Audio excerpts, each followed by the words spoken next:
For the love of money is a root of all kinds of evil.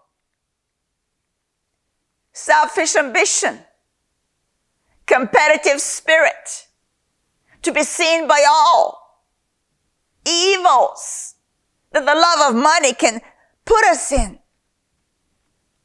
for which some have strayed from the faith in their greediness and pierced themselves through with many sorrows. And so now comes verse 11.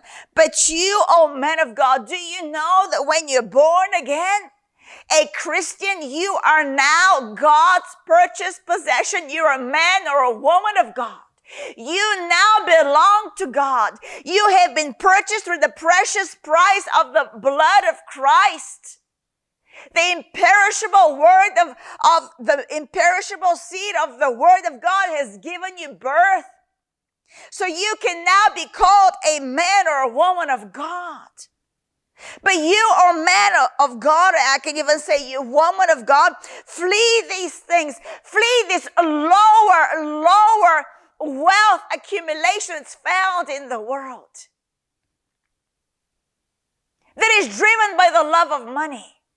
There's nothing wrong with God adding on that beauty and that provision.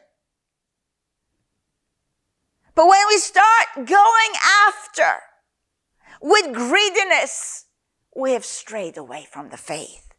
And so we're to flee these things and pursue what? Righteousness. Because he says we come into this world with nothing and therefore nothing can we take out. And yet he says to us pursue what?